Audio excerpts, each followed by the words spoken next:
ku myaka 18 ahantu nakoze banyita muzehe, mva ku rwego rwo kunywa itabi numva ko ridahagije. Sosiyete nari maze kwinjiramo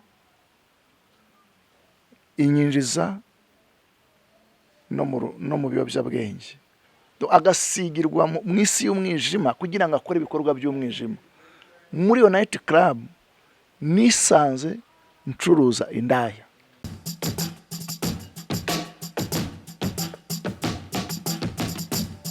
Reka nongere mbashimire, nongere mbaye ikaze mwe mukomeza gukurikirana ibiganiro byacu umunsi ku munsi ndetse isaha ku yindi. Nshimira wowe uherereye muri ino si, muri Amerika, muri Aziya, muri Australia, ahantu hose mugaragaza ko mudukurikirana cyane cyane abakunzi bacu baherereye mu gihugu cy'u Burundi, ntibagiwe n'abanyarwanda muri rusange. Nk'ibisanzwe ni Emmy, ni umuhungu wanyu. Reka nangire mbifuriza umwaka mushya muhire wa 2021. Twongeye twawugezemo, Imana irongeye iduhaye undi mwaka batarawugiramo, kubw'icyubahiro cy'Imana tuzawugeramo. Kandi reka no turi kumwe nawe ntangire mwifuriza umwaka mushya muhire. Urakoze kuri twese. Umuntu ufite umutima w'Imana wese abakwiriye kwifuriza abandi ko ibyiza nawe bibageraho. Rero Emmy, nawe Imana iza kuba umwaka w'amata n'ubuki. Urakoze. Murakoze. Rero nkuko mubibona muribuka mu minsi ishize mwakurikiranye ikiganiro twakoze n'umupasiteri witwa Pasiteri Fanny, wigize kuba umumasera akaza kubivamo akaza kubaka umuryango, akubaka urugo. Mwifuje muri benshi yuko twazaganira n'umutware we, wenda nawe ashobora kuba afite amateka yiwe ku giti cyiwe, tukaganira mukabasha kubamenya byitseho. Mbibutsa ko bafite itorero bashumbye, muraza nabyo kubyumva uko yinjiye mu murimo w'Imana, uko yatangiye. Mbere uko ajya mu murimo w'Imana hari byinshi umuntu abanza kunyuramo, ni nkuko nanjye mbere uko njya mu itangazamakuru hari ibindi nabanje kunyuramo. Reka nongere muhikaze. Murakoze. Nkuko mwabidusabye kandi natwe tukaba twarabibemereye, kandi turanabikora tubikunze, gutanga ubuhamya bwabo turi bo. N'urugendo rutari rugufi kuri twe. Ndabizi ko ubuhamya buzafasha abantu batandukanye mu isi aho mwatataniye cyangwa se muri, buzabafasha. Rero harya ni ukuvuga abo turi bo, amazina uhuriwe. Okay. Urakoze. Amazina yanjye nitwa Nyirishema, ni ry'ababyeyi banyise. Gabriel ni izina ry'umubatizo. Nyirishema birumvikana, Gabriel bisobanura ngo ni marayika w'ubutumwa bwiza. Mu by'ukuri iryo zina ryo nanaryiswe muri jye ntaramenya ko nzaba umuvugabutumwa bwiza w'ijambo ry'Imana. Ibyo ndabishimira kuko hari abandi bafite amazina afite meaning imeze ukuntu byo twita amagenurano, ariko nashimana ko njye niswe neza kandi ibyo biranshimisha. Kabone nubwo umuntu yaba yaraciye mu bintu bikomeye bibabaza umutima, bitwara kure umuntu, ariko ndashimana icyo ndagishimira, kandi n'ababyeyi aho bari ndabashimira. Ndumva amazina nayo. Ikindi ndi umugabo, ndubatse, mfite abahungu 2, ifura ifite imyaka 8, undi nawe mukurikira ni 6. Ubwo rero Imana yaduha umugisha w'abana kandi itujyana icyizere tugabara umurimo wayo. Njya nkunda kuvuga ngo nta muntu wabinshyizemo, nta n'imbaraga z'umwana w'umuntu, ni Imana yonyine yanyihamagariye. Nkaba ndi umushumba, dufite abantu batari bake ari mu Rwanda no hirya y'u Rwanda, abantu twabwije ubutumwa, twabatije, batwita ababyeyi kandi batwemera. Twayoboye itorero ryitwa Getsemani Ministries dukorera i Kabuga.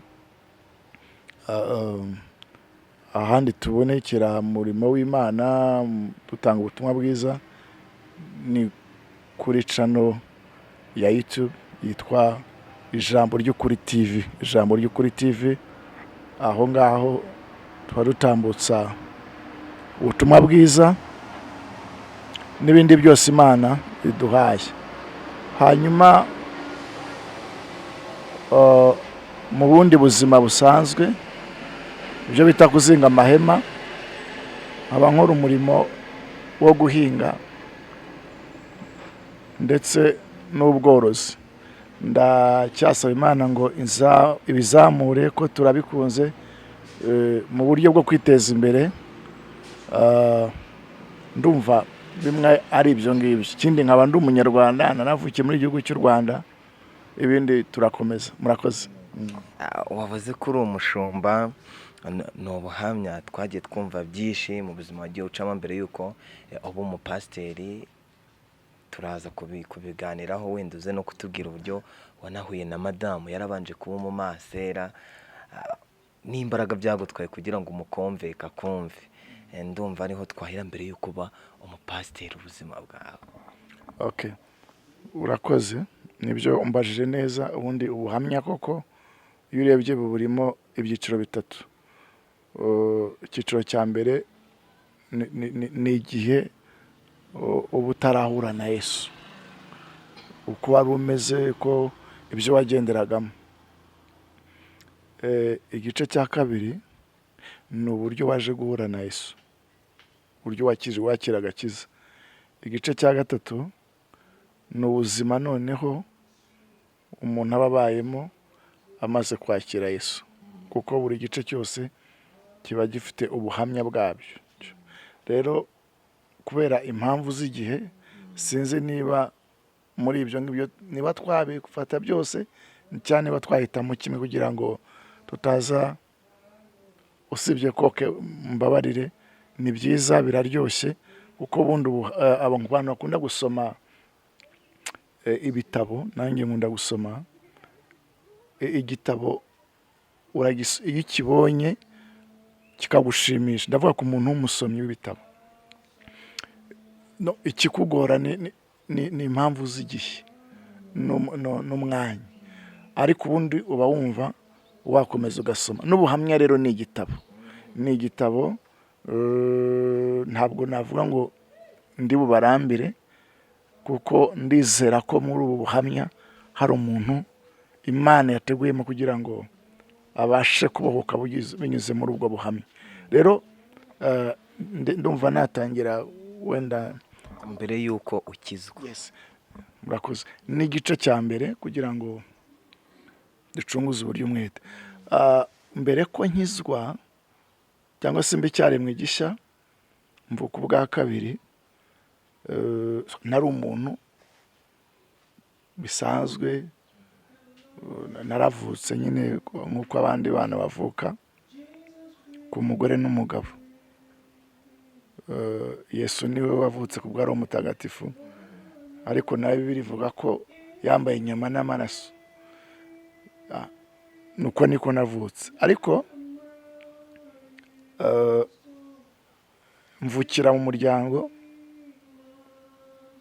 navuga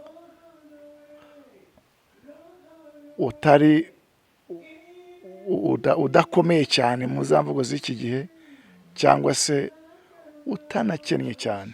Mu yandi magambo se ni nko mu cyiciro cya kangahe, sinzi uburyo nabimanaginga, ariko muri make ntabwo twaburaraga, ntabwo umuryango mvukamo kuri data na mama nige muhungu mukuru, umva ndi imfura. Ariko ku mugore wa gatatu, navuze ngo navutse nk'uko abandi bana bavuka, birumvikana, ku mugore n'umugabo. Ariko ubuzima nabayemo bwari ubuzima ngira ngo butandukanye n'ubw'abandi. Okay, birashoboka ko ari uwo tubuhuje, cyangwa se hari abo tubunganya, ariko nkivuka natangiranye n'imibereho, ubuzima busharira bugoye. Okay, hari ikintu mpamya imbere y'iyi kamera nk'umukozi w'Imana. Naje gusanga ko ibyo naciyemo byari intwaro zizamfasha. Ubwo nabaye nkaho ninjira mu cyiciro cya gatatu cy'ubuhamya, ariko ndacyari mu cya mbere. Nasanze ko ubuhamya bw'ibyo naciyemo ari intwaro zizamfasha kurwanya umwanzi Satani igihe nzaba ninjiye mu muhamagaro. Rero nkomeje muri uko kuvuka, ndi umwana w'imfura mu bana b'abahungu 4 ku mugore wa gatatu, ku mupapa ukuze, kubera ko umugore wa mbere, umva, hagati ya mama n'umugore wa mbere harimo undi mugore, we babyaranye umwana umwe. Twaje kumubona nyuma y'intambara, ejo bundi muri za 2008 gutyo, nibwo yaje. Ntabwo nakuze ntabyumva, ntabizi, ntazi ayo mateka. Gukura muri ubwo buzima rero, nubwo aho nakuriye hari ahantu hazwi, buri ahantu haba hatazwi, bakavugwa ariko ugenda ugashakisha, ariko hazwi, kubera ko mu buzima bwanjye ntabwo navugaga, nari umuntu ucisha make. Hari n'abantu bajya batanga, hari abantu bashinzwe gutanga raporo batahasabwe, bajya babwira Pastor Fanny, ariwe madamu wanjye, kamubwira bati ariko buriya umutware wawe aravuga, mubana gute? Ibyo bintu rero byarankurikiranye mu buzima busanzwe. Iyo ntavuga ijambo ry'Imana ngira amagambo make. Ntabwo nzi niba ari ukuba victim cyane w'ibibazo, usibye ko ubuzima, imibereho nayo, ibibazo nabyo bigira, bituma, donc hari consequence, hari inkovu, hari ingaruka biteza. Gusa uwo niwe ndiwe. Hanyuma kubera muri ubwo buzima, urumva, umugore wa gatatu, navuze ngo urugo rudafite ibihagije. Buriya abana b'abahungu nubwo n'abakobwa bakonsoma, ariko abana b'abahungu barakonsoma cyane. Niyo mpamvu benshi baba bajura, abandi bakajya mu biyobyabwenge, kubera ko muri bo baba bari sharp, baba bashaka kuzuza ya vide, cya cyuho ababyeyi batabujurije. Urumva rero kutagira ababyeyi bankunda, urumva, kubera uwo muryango wari umeze gutyo, w'umugabo ushaka abagore barenze umwe, 2, 3, harimo imyiryane, harimo ibibazo, harimo intambara, harimo ibibazo by'ubukene, harimo ibibazo byo kutumvikana, by'intambara. Birasobanutse. None nkura muri ubwo buzima, mu by'ukuri ntakubeshye, ntabwo nigeze mbona urukundo rw'ababyeyi. Ntabwo nigeze numva ibingibi. Ntabwo barugenda bavuga ngo kwimena inda, ntabwo ari ukuburayiminga data wambyaye cyangwa mama, kuko umuntu atanga ibyo afite, ahubwo ndabababarira kandi nanjye nkibabarira, nubwo Kristo yambabariye. Nkura muri ubwo buzima. Mu bijyanye n'ingeso n'imico, nasanze data anywa itabi akanaricuruza. kubera ko akenshi abana bakora ibyo ababyeyi bakora ubwinshi bwabo, nange nisanga nywa itabi. Mva ku rwego rwo kunywa itabi numva ko ridahagije. Sosiyete nari imaze kwinjiramo inyinjiza no mu biyobyabwenge. Buriya akenshi reka mbisobanure kuko narakijijwe. Reka nsomere kino cyanditswe kuko cyamfashije nawe kigufasha. Amen. Hallelujah. Ni ijambo riri mu Bakorinto. Ni ijambo rivuga ngo ubuhamya twababwirije cyangwa twabahaye bwarabubatse. Ubuhamya ni ikintu cy'ingenzi. Ubuhamya muri mwe bushobora guhindura ubuzima bwanyu. Yes. Reka nkoreshe Abakorinto, urwandiko rwa kabiri Paulo yandikiye Abakorinto, ibice 9:13. Aravuga ngo bayihimbaza kubw'ubuhamya bw'uyu murimo mwitangiye mukemera kugandukira ubutumwa bwiza bwa Kristo, mukagira ubuntu bwinshi bwo kubafasha no gufasha abandi bose. Imana ishimwe cyane. Byahishuriwe 6:9 aravuga ngo umwana w'intama amena ikimenyetso cya gatatu, mbona mu isi munsi y'igicaniro imyuka y'abishwe bahowe ijambo ry'Imana n'ubuhamya bahamyaga. Urumva ubuhamya n'ijambo ry'Imana bishobora gushyira mu kaga abantu b'Imana, ariko ntidukwiye gutinya abica umubiri, kereka abica ubugingo.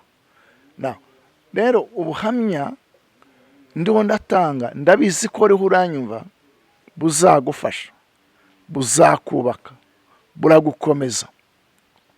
Uko niko rero nangeze kuri etape yo kujya mu biyobyabwenge. Ntangira kunywa urumogi. Kuki akenshi muri sosiyete urumogi rwo rushyirwa mu biyobyabwenge? Nuko ntekereza ko munyumve neza, mu gihugu amategeko ntabwo arwemera, ntabwo rwishyurira umusoro, ni magendo, kandi hari amategeko ashinzwe kurwanya amagendo. Niko bimeze. Ariko ibindi biyobyabwenge ntabwo bivugwa. Rero nubwo amategeko atarabyemeye, nisanze mbirimo. Nta muntu n'umwe unywa urumogi nabonye ugira ubwenge ashobora kujera, akora ibyo abasazi. Munsi bwa mbere narunyweye, nabonye isi ntarabona. Uzi ko unywa urumogi, ibi ndavuga ibibi byarwo kugira ngo he kuzagira ubigerageza niba atanabigerageza. Hari indirimbo, reka nifashe zino ndirimbo. Hari indirimbo zikoreshwa ariko ari iz'ikuzimu. Ibi nshagaguye mu buhamya bwanjye, nanjye nabibayemo. Ntabwo navuze uburyo nisanze nkora muri night club. Hari igihe Satani inspire abantu, donc bakaba anointed, bagasigwa ari ku mubasha bwa Satani, agasigirwa mu isi y'umwijima kugira ngo akore ibikorwa by'umwijima. Muri iyo night club nisanze ncuruza indaya izishaje, izakutse amenyo, izapfutse umusatsi. Hari pfuka umusatsi, hari igihe ahogosha cyangwa se ugapfuka, sinzi ko biba byagiye baba barawupfuye, gahita yambara ikigofero kugira ngo ni umusatsi ariko ari perike iz'abana. Ibyo ndabibona, kandi si uko gukora ibyo ngibyo nta interest nabonaga, inyungu zari zihari, ariko izo nyungu nta cyiza nazibonyemo. Mba muri ubwo buzima n'ubwo bubi bwa Satani n'abadayimoni. Icyo nishatse kuvuga ni igiki? Ibiyobyabwenge kubera ko bitinjiza iyo misoro cyangwa se ari magendo, ariko ubundi n'itabi ni ikiyobyabwenge. Abashakashatsi bagaragaza ko umwotsi w'itabi usirikira ku bihaha iminsi 1000. Ni ukuvuga ngo iminsi 1000 ni hafi imyaka 3 iburaho iminsi mike, kuko umwaka ni iminsi 360 biterwa nuko iminsi yageze, ariko ni 365 gutyo. Ni ukuvuga ngo rero umwotsi w'itabi nikotine ya isirikira aho ngaho kuri uwo mutima, kandi hari igihe nisaga nanyweye ipake. Ndibukwa hari umudamu nafite imyaka 18, buriya icyaha kirasazisha. Ku myaka 18 ahantu nakoze banyita muzehe. Ubundi umuzehe cyangwa umusaza kimuranga ni iminkanyari, kuvuga ngo kubera kudaseka no kumurakare no kwiheba nisanze aribwo nshaje ku rutubu. Hanyuma umudamu umwe arandeba, umudamu w'umusilamu, naraye mu night club, ari igihe twataga, iyo atari nko mu weekend, igihe twataga butaracya nka saa 10 saa 9 gutyo, ukaba warya amasaha 2 ukabyuka. Ndibuka nicaye ku ibaraza ndiho ndanywa itabi, numva aravuga ngo hano hari umuntu ngo aranywa itabi nk'umukwe w'incike. Nabajije icyo kinyarwanda umukwe w'incike icyo bisobanuye, ariko ngira ngo ni umuntu wahuye n'ibibazo kwa sebukwe cyangwa kwa nyirabukwe, none ahitamo kwiyahuza itabi. Kambabwire, itabi biriya ntabwo rivugaho cyane, ariko inzoga n'itabi birajyana. Biravuga ngo mureke abanywa urushunganushyi barunywe, cyangwa se ugiye gupfa barumuhe.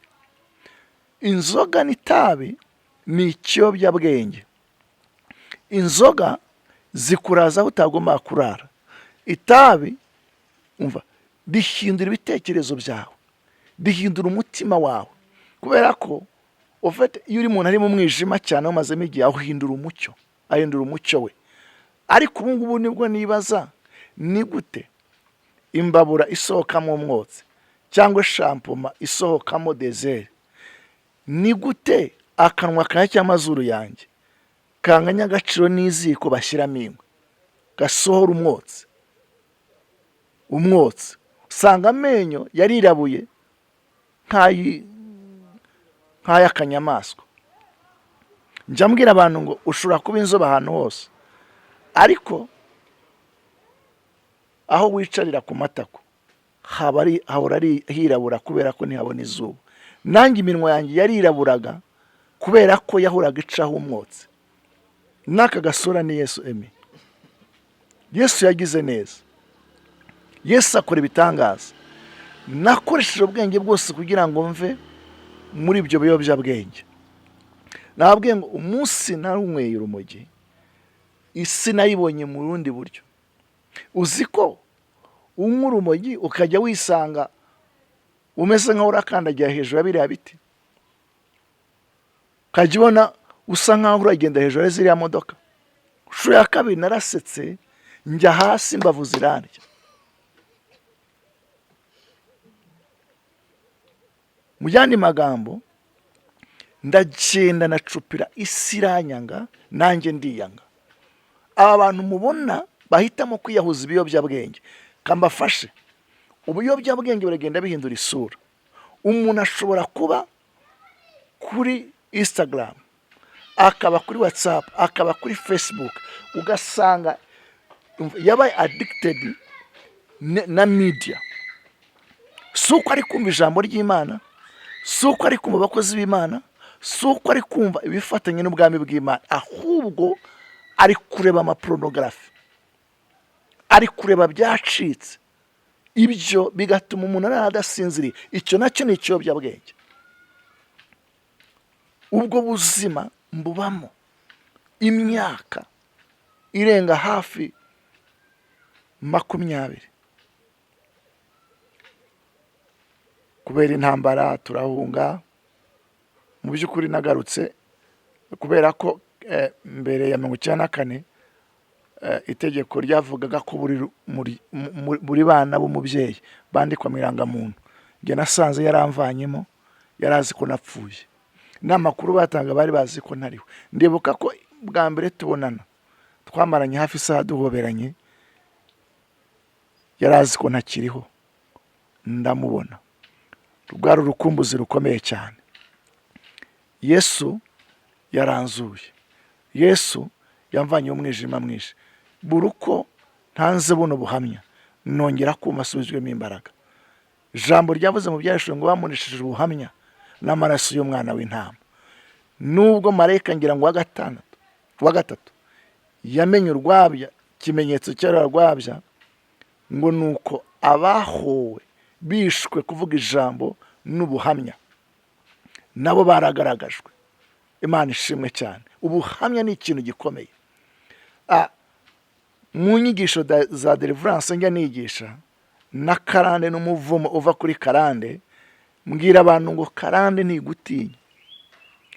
Uko waba usa kose, aho waba uturuka hose. Ngewe mu mateka yanjye n'ibyo byose nigaraguragamo, sinari nzi ko abazungu ari abanyabyaha. Njye nakuze numva ko abazungu ari abantu bari honnête, ari abantu b'abanyakuri, ari abantu b'abanyabwenge, ari abantu beza. Iyo mitekerereze nari nyifite. Ariko gasangira itabi nabo, gasangira inzoga nabo, ukumva ni fier, kumva nibwo buzima. Ariko maze kuva muri uwo mwijima, namenye ko Yesu ari ukiranuka, kandi namenye ko nta muntu Yesu atagirira neza, yaba umuzungu yaba umwirabura. Imana ishimwe cyane. Rero mba muri uwo mwijima w'ibiyobyabwenge. Icyo ni icyiciro cya mbere y'amateka yanjye. Ubwo nibwo buhamya nakurikiye, numvise bukomeye cyane ku buzima, kuko nagiye mbona ababyeyi bahangayikishijwe n'abana bari mu biyobyabwenge. Kandi rimwe na rimwe abo bana ntago babyijyanamo. Njya mbwira abantu ngo televiziyo ntabwo irera, kuko uwayikoze we yasetinzemo porogaramu azi zizagira infekite ku bana. Hari ibintu abana bareba bakarara nabi, bakagira inzozi mbi, bakarara biruka baca amashuka. Ibintu bya media ni ibintu tugomba kwitondera. Ugasanga umwana yavukiye umuryango ufite niyo mitungo, umwanya munini awumara imbere ya pusi ya televiziyo nini cyane. Ibintu arebamo ni ibintu bitangaje, ni ibintu birenze. Noneho ukazisanga ntabona umubyeyi, ntabona urukundo rw'umubyeyi, ntazi yego na oya. None ukazisanga reka mvuga iki kintu, wenda nse nkaho nyivanga ntabwo natandukiriye. Ngira ngo imyaka hafi 8 ishize, statistique igaragaza ko polisi yasanze abana 80% y'abajya mu biyobyabwenge nabo mu miryango isa nkaho yifashije. Ukibaza ibiyobyabwenge birenga korutire gute? Yes, imbere ya ekra isi irahari, nkuko muri kundeba mu bihugu butandukanye. Dukwiye gusenga Imana ikaduha ubwenge bw'uburyo duhindura uyu musozi Satani agenda ahinduraho urubyiruko. Muri ubwo buto bwanjye nakundaga kureba filime. Buriya amafilime menshi icyo umwana akurira amareba rimwe na rimwe aracyapurika agishyira mu bikorwa. Kareba filime z'imirwano, kareba filime za Vandame, za Chuck Norris, za Schwarzenegger. Ibyo byose bizagutera kuba umurakare kuko ntaho tubona baseka. Nagiye ngira ishyaka, ngira vision ariko Imana izamfasha. Ndavuga ariko izi filime zicaza abana hafi 200 bareba burise, yego, asimbuka ku misozi, asimbuka mu biti, kandi abayireba benshi abafite igifurumba cy'urumogi, abandi babanywe izindi nzoga ziriho ubu, hari zo bita za ngufu, za mukubita umwice, za muriture, hari ibiyoga byinshi cyane, za yewe muntu. Ubwo buzima mbubamo, wowe nabusizemo, Yesu nawe aragukunda, nawe Yesu aragupfiriye. Nkura muri uyo mibereho ibyo byose kuko namenye ko umuntu ahindurwa n'ibyo areba n'ibyo yumva. Nihuse rero nari ndushye, nari ndemerewe, nari mbabaye. Ndaza kugira gato uburyo naje kwa Yesu umwami n'umukiza. Yesu yasanze ndushye. Bibiliya avuga ngo nkunda ijambo ry'Imana kuko niryo rimbamo kenshi. Paul yandikiye Timote mu bice byaho ngira ngo 2, aravuga ngo ndashimira Imana ko yatekereje ko ndo kwizerwa ikangarura umurimo wayo, ngo nubwo nabanje kuba umutukanyi n'umushukanyi n'umugome, ngo ariko yatekereje ko ndo kwizerwa ingabira umurimo, ngo muri bo mubababariwe ni jyewe w'imbere, kandi mu banyabyaha ni jyewe w'imbere. Mu yandi magambo, ndabizi ko hari bene wanyu bakirijwe cyangwa nawe warakirijwe, ariko iyo ndebye Yesu uburyo yambabariye, ndeba Yesu yamvanye, mbona ari jye w'imbere, ari jye wagira ubuntu butangaje. Kankubwire ngo muri iyo mibereho yose nari ndimo, benshi baguye mabuso, abandi bari mabuso, ndavuga muri gereza, abandi nta byiringiro, abandi kubera ibyo byaha n'ingeso bakutse amenyo, buze cicatrice umubiri wose, abandi bishwe n'ibirwara by'ibyorezo. Ariko jyewe Yesu yamvanye aho hantu, Mana ishimwe, yankuye aho hantu, si imbaraga zanjye, si ubwenge bwanjye, yansanze mbabaye, yansanze ndushye. Hari ijambo nyankunda rivuga ngo wabariwe byinshi akunda cyane. Yesu ndamukunda, Yesu ndamunezerwa, njya mvuga ngo kabone nubwo atamazangororana, ibyo yakoze birahagije. Murakoze. Pastor, hari ahantu wavuze ngo wacuruje indaya. Hari umuntu ushobora kwibaza ati wacuruje indaya gute, amagana hehe? Wenda hari nk'abantu badukurikiranye banakuzi. Murakoze. Nta soni biduteye kuko buriya impamvu umuntu atinya gutanga ubuhamya nuko abazi ko azasubirayo. Ariko yo ntanga ubuhamya, ndabizi ko mba ntunga agatoki Satani, mba musenyera. Urambaje ute se nacuruzaga indaya he gute? Tutubazo ko ari tubiri. Unatubwira n'uburyo wabyinjiyemo kugira ngo ugere aho hose ugiye gucuruza indaya ukora no mu kabari. Urakoze. Buriya dukwiriye kwitondera ibyo dukora n'ibyo tuvuga, kuko ibyo dukora, hari umuntu wajya kuvuga ngo mujye mwumva ibyo mvuga ntimukarebe ibyo nkora, ariko ibyo umuntu akora nibyo bigira impact. Na Paul avuga ngo mugire ikirenge mu cyanyu ngo ugera mu cya Kristo. Dukeneye abantu bavuga ngo nimutwigireho, ba role model, b'icyitegererezo mu byo bakora. Rero uwo mwuga aho narewuvanye, nawuvanye mu bo narebaga. Ibyo ndahera iwacu mu muryango ufite gushaka umugore urenze umwe ni uburaya ni ubusambanyi. Bibiliya iravuga ngo umugore n'umugabo bazabana akaramata, hanyuma amuhambirwaho iyo akiri muzima, ariko iyo apfuye nibwo yemererwa kurongora. None wowe urazana abagore kandi umwe umwirukana ari muzima ukazana undi, ni ukuvuga ngo icyo cyonyine ni ubusambanyi. Amagambo ahavugirwa, icyo nacyo kiba cyoroshye kugira ngo kiguhindure icyo uzaba cyo ejo. Nakuze numva umugani w'igiswahili avuga ngo mutoto wa maraya ni maraya. Ibyo rero niyo byabigirwamana njya nigisha by'ubusambanyi, bitera ubusambanyi.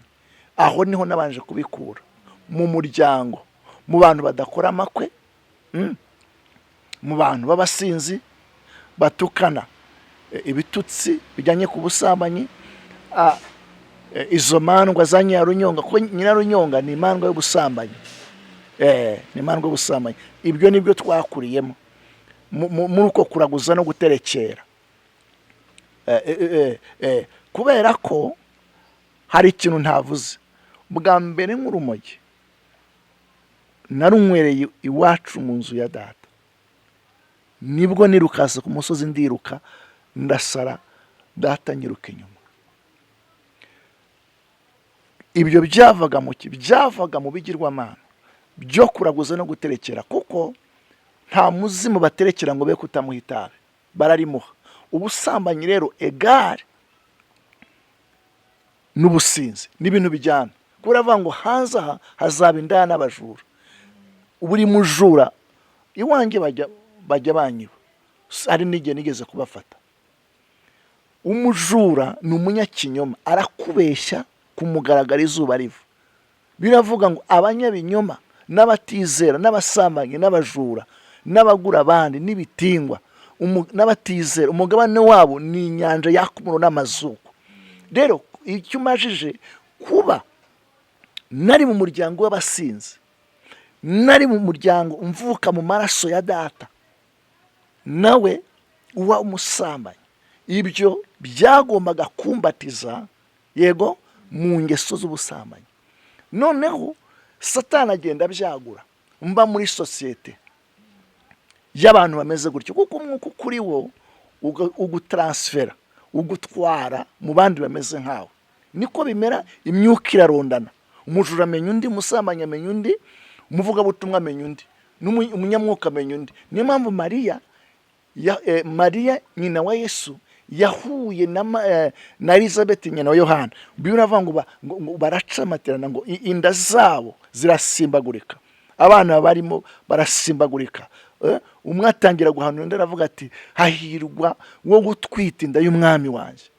Atangira kumuhanurira, kandi inda zarakurikirana. Umwe Yohana arusha Yesu amezi 6, kuko ibyari bimurimo hahise habamo connection, habamo guhuza. Natwe rero muri ubwo buzima, muri iyo mibereho, byaragiye biduhuza n'ameze nkabo. Ariko hagati aho byagiye bizamuka, kandi buriya ntibazakubeshye. Iyo ntiwavuga ngo ugura ibijura, we nturi umujura.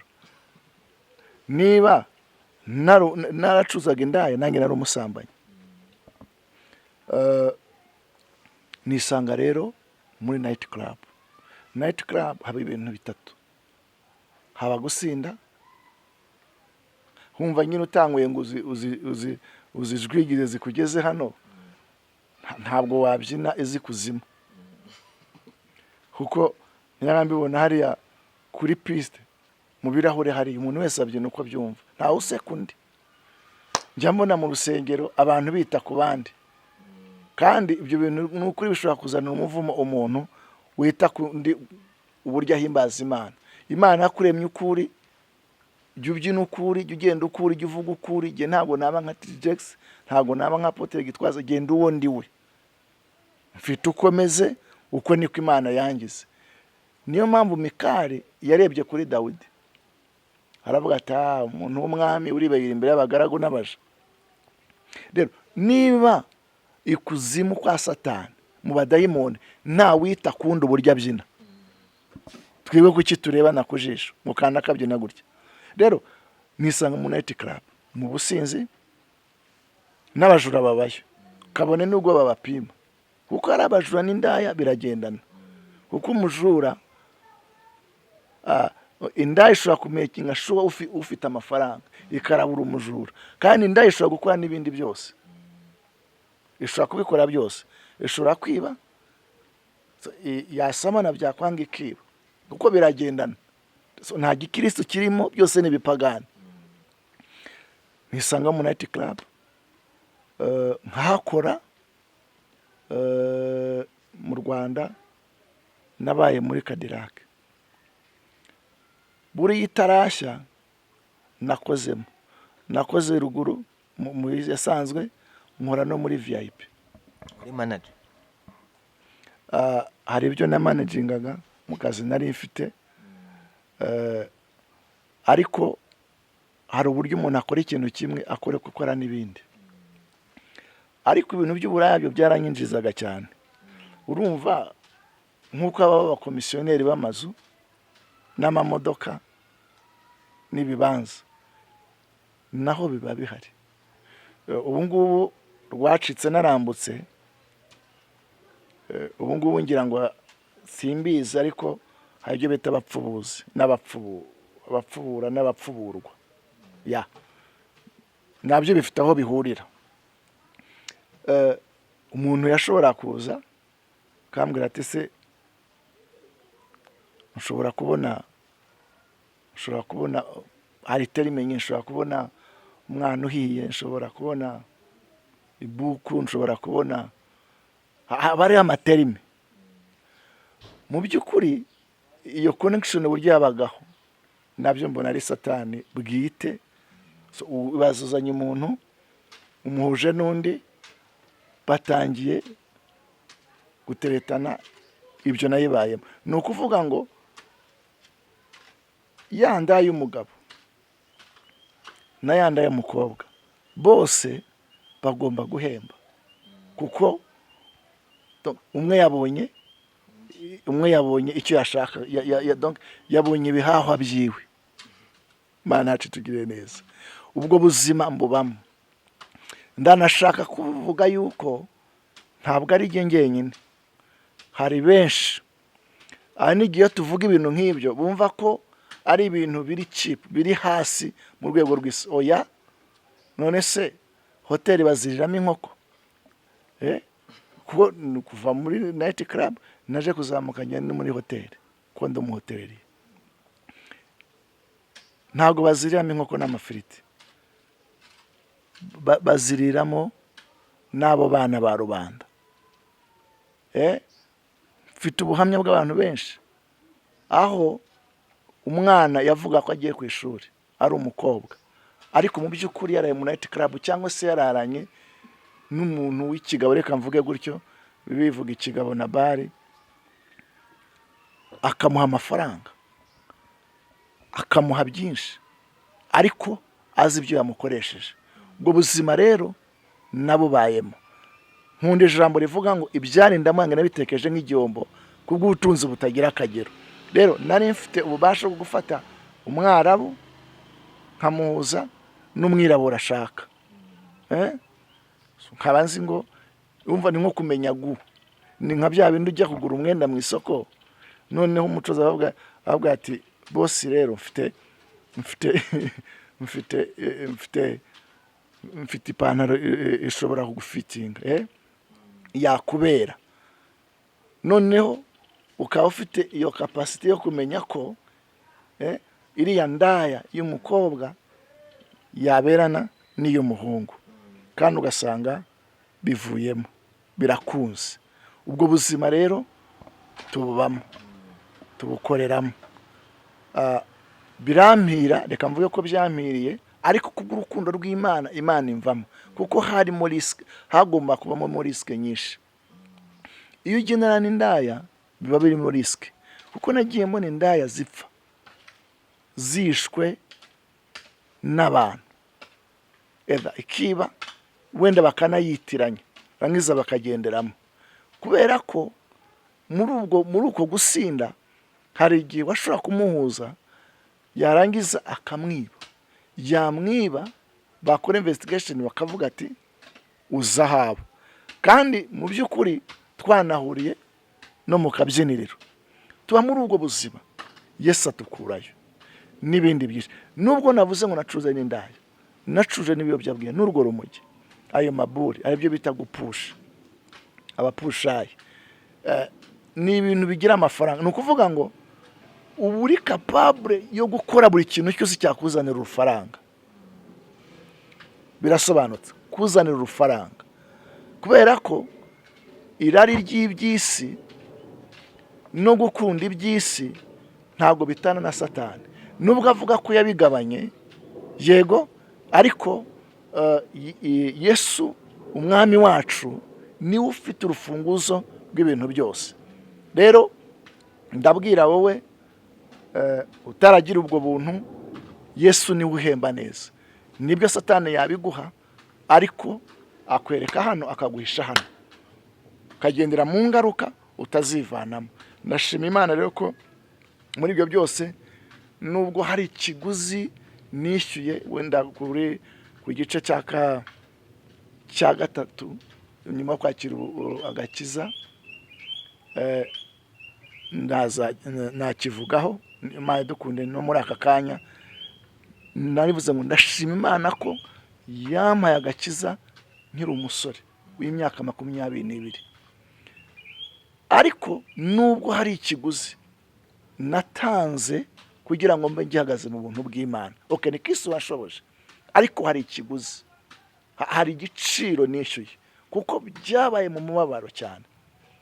Uzi gukizwa utaburaye, uzi gukizwa amafaranga nari mfite ntabwo ari make ku rwego rwanjye, ariko Yesu yabimvanyemo, biba ngombwa yuko nabinyambura, nabinkuraho, ntangira kugeragezwa kugira ngo ngarurirwe ya nature, bwaba umuntu, ya shusho y'Imana, ya image y'Imana. Imana ishimwe cyane, kuko ijambo ry'Imana avuga ngo niba mwarapfuye dukwiriye gutekereza ku by'ijuru. Niba twarapfuye na Kristo, tugomba guhoza umutima wacu ku by'ijuru, ngo kandi duhindurirwe kugira ngo tugire ishusho nk'iyo waturemye. We ni Kristo. Kristo ntiyiba, Kristo si umweyesi, Kristo si umusambanyi. Kugira ngo uzagire ya nature, ya shusho ya Kristo, it's process, ni urugendo. Bizagusaba kurara kuko wanze kubeshya, bizagusaba kuburara kuko wanze kubeshya, bizagusaba kwirukanwa mu nzu kuko wabuze ayo kwishyura, bizagusaba kugenda n'urugendo rurerure kuko wabuze transport. Nirukanwe mu nzu kenshi, nkasigara nibaza se ni iki nacumuye, ariko muri uko kwibaza ibibazo byose nkasigana amahoro ya Kristo. Ibyo Yesu yarabindengeje. Ntabwo gukizwa bikuraho imibabaro, mu nyumve ndaza kuhagera. Aho Yesu niho yamvaye, kuko amahoro aruta byose. Amahoro aruta byose. Niba abantu bari muri drunks, niba abantu bari mu kabyiniro, uzi amafaranga abakozi ba Shitani bemvestiza mu bwami bwa Satani. Uzi umuziki uri muri night club, umuziki uyunguruye usobanutse, ariko wajya mu nzu Imana ugasanga speaker nizo zatobotse, ugasanga ni ibintu bidasobanutse. Kubera iki? Satani wafite icyaka ryinshi. Okay, ababifite Imana ibaha umugisha. Rero umwanzi ntabahendesha ibihendo by'isi, kwa Yesu birahari, kandi ndabizi ko n'icyo atarampinduramo niteguye ko kizahinduka. Murakoze. Pastor, wenda kugira ngo abantu bataza kugira, nagusaba iki kiganiro tukazagikoramo ibice bibiri. Okay. Byakunda. Umwami nadushoboza. Kugira ngo nagenda abantu tutabasize mu rugabangabo, waduha nk'akamanyu gato uburyo wakiriye Kristo yagusanze muri club, byagenze ute? Urakoze. Mu by'ukuri buri uruhare rugiye kuza habanza amasoso. Hari ukuntu njya muri saro bakambwira bati amasoso ufite ashaka kuzazana uruhara. Nubwo nakuraga ibyo byose nagiraga conscience, umutima nama. Hari igihe nava nko mu ibara nasinze, nabaga wiki ku nzoga, ariko ku bindi biyobyabwenge, ganja, itabi nta kibazo, ariko byagera ku nzoga zikanyica cyane. Noneho hari igihe nageraga mu rugo nkafata nkumva ku gitanda habaye tremblement, ibintu birazunguje, nkatangira kugarura ibyo nari ibyo nanyweye. Noneho nyuma yaho nkatangira kwibaza ariko ubuzima nzabuvamo gute? Wibuke nta mubyeyi, nta umpumuriza, nta nshuti, abandi bose bameze nkanjye. Ibiduhumuriza turabizi, ni ibiyobyabwenge, n'inzoga, n'iki. Reka mbabwire, buriya kwa Satani naho haba ibihumuriza. Buriya umuntu wamaze gukubita ganja ye, yashyizeho rikeri ye, afite umwana nguhiye, yewe we, niba babyina zuke, kuko igihe feelings zanjye ntabwo yari sport, yari music. No mu nzu y'Imana iyo mbonye umuntu aririmba neza, ahimbaza neza, kandi nanjye Yesu yangiriye neza, ndamuramya, ndahimbaza. Buriya Imana ifashe abera kandi itorero ryayibereye maso, tugira umudendezo wo guhimbaza Imana, kuko nta kindi twaremewe uretse kuremya Imana no kuyihimbaza. Abantu rero bakora Satani muri buriya buryo nabo barafashwa. Iyo babyina bambaye ukuri, niko mu Kinyarwanda cyiza, ubusa n'ubusa nyine. Iyo bahimbaza, iyo bishyiraho ibintu, iyo benjoyinga icyo twakwita ubuzima, nabo bumva bari muri mudu yabo, bumva ari ibyabo. Ariko umuntu ashobora guhitamo ikiruta ikindi mu gihe yakimenye, ariko umaze kugera muri Kristo niho biryoshye kuruta iby'isi. Rero uravuze uti ese nakire Kristo gute? Nari mvuze ko byari bindimo, urukundo rw'Imana rungendaho, ariko ntazi ibyo ari byo. Rero umunsi umwe hari ahantu nabaga Kivugiza. Noneho nari mfite umuturanyi yari famiye, habaga umukobwa, namwiteza nkabona ni umuririmbyi, nkabona akunda Imana, nkabona ari smart, nkabona vraiment afite urugero, nkabona atandukanye n'abo njya mbona hanze muri night club n'iki. Buriya abantu bise bafite ukuntu basa, ntabwo ari n'abantu bagiye bageza kwishushanya, agafata Bibiliya, agashaka kwitagatifuza, kwigira mwiza, ariko umwitegereje ntabwo bimacinga.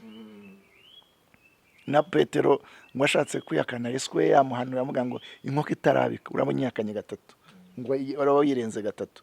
Umwana w'umuja yaramubajije ngo ariko ngo bariho barota hanze aho ngaho, aramubaza ati ariko wowe uri mu bagendanaga na Yesu? Aramubwira ati wibeshye. Umwe akivuga ngo ati uretse no kugenda nawe no gusa n'imvuga irabigaragaza. Abacu Petero aravuga ati byaramenyekanye. Rero navuga ngo abantu b'isi n'abana b'Imana biratandukanye. Kabone nubwo njya mbona abantu b'Imana, abantu b'isi bashaka kwitira abana b'Imana, bashaka kwita ibintu by'Imana, ariko ibintu ibyo bitira ntabwo birama. Ni nko gufata photocopy ugashaka kuyihindura original. Iyo witegereje neza, ari amafaranga ya phobie bajya bamanipulatinga. Iyo witegereje neza uri umuhanga, ubona ko ari kopi. No mu Mana iko bigenda. Nanjye rero mbona ko mwifuje ntari nzamukura, nuko ugomba kumenya ururimi rw'Abaheburayo. Ngenda ngiye gusenga, aho niho rero Yesu yamfatiye. Genda ushaka wa mukobwa. Ntabwo nawe nabanje gushaka, nabanje gushaka kwambara umwambaro nk'uw'Abakristo, nk'uw'abarokore. Rero ngiye mu Senyo niho nafatiwe. Yesu niho yamfatiye. N'ubuhamya burebure, urabona gukizwa mwenda muracyari abasore, ariko iyo uwakijijwe wumva impinduka, iyi impinduka itangira gukorekera muri wowe. Aho niho natangiye guhura n'ijambo ry'Imana ry'ukuri, ariko icyo kintu naragikoresheje kugira ngo nzabashe kumugeraho. N'ikimenyimenyi mvuyeyo, reka ndisase ubuhamya musasirira ijambo. Hari ijambo riri mu Kuva, ndetse kangira ngo ririmo biravuga ngo nemeye gutanga imfura ku bwanyu, ngo si uko mwari benshi, si nuko mwari beza, ariko natanze imfura. Imfura yatanze ni iyihe? Ni iriya yo muri Egiputa kwa Farawo kugeza ku muturage wo hasi. Imana yemeye ko bapfa kugira ngo abahoraho bambuke, kuko iyo badapfa ntibari kwambuka. Nanjye uwo mukobwa mbere igitambo, ngeze mu rusengero niho nakirijwe.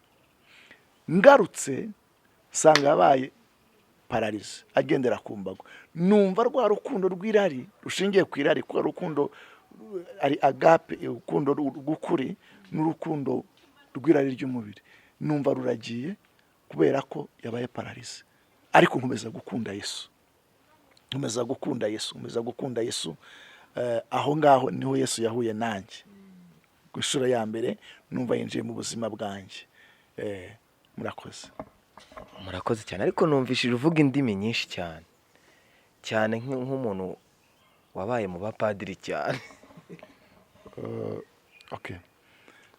Indimi nyinshi ntabwo nabashe kumenya ubusobanuro. Bibiliya ivuga ku ndimi nyinshi, ariko sinzi bari Ikinyarwanda cy'ubu gisobanura Igifaransa, Icyongereza n'Igiswahili. Wabyigiye muri ubwo buzima bwose wagiye ucamo? Urakoze. Mu buzima busanzwe narize, ariko ntabwo nize kugira ngo mvuge indimi. Byaraje mba numva nta n'izo nzi, mba numva ntazo nzi, niyo wumva ko nzizi. Urazizi cyane, urazivuga. Hari umuntu ushobora kubyumva akavuga ati se umuntu yaciye muri ubwo buzima, wavuze ko wanize hotelere, nibyo wize, nibyo wakoraga? Kwiga hotelere kwanjye nize mu buryo butari bunyoroheye. Mu kintu kimwe nshima Imana, nakuze muri iyo mibereho, ubuzima bubi mu muryango, mu babyeyi. Nakuze mfite muri nge icyo nakwita gukunda umurimo, kuko nubwo byayimeze gutyo, papa yahoraga adukubitira kumenya gukora. Ye kure na mukuru umva ko ibintu ndahamya kwimigani mu bantu bayigishijwe nabo, zitukwamo nkuru kubita gikuru gitoya cyumvireho. Nkahora numva ndi responsable, ngomba gutekinga responsibilities mu muryango, ngomba gukemura ibibazo by'abankurikira, by'abambaho. Uburyo nize rero hoteleriye ni muri iyo mibereho yanjye. Ofete icyo gihe hoteleriye yewe ntabwo nyikora, ntabwo amashuri ya hoteleriye yabwabeho. Niba hari nka pewote yari ikiza, aratiyusije vuba zayiseka, ariko twumvaga ko muri minisiteri hazabaho itegeko ryo kuzamura iryo reme ry'ubwo burezi bijyanye na hoteleriye. Ntabwo twumvaga ko hazaba kaminuza, ariko mu by'ukuri naho bitangiriye kuba bazakora stage ku kazi wacu. Muri make nigishijwe n'umuzungu, nakuranye n'abazungu. Muri uwo mwijima wanjye nakundaga gukora, nkabivanga n'akazi. aho niho rero niho nigiye hoteli mu yandi magambo nayigiye muri pratique. Buri mwana wese iyo akiri umwana hari uwo wumva avuga ngo nzaba perezida, undi akavuga ngo nzaba minisitiri, undi akavuga ngo nzaba umuhinzi, tukavuga ibintu byinshi nk'uko navuga ngo ngomba kuba umunyamakuru cyangwa ngomba kuba iki. Uzaba iki? Hari ibintu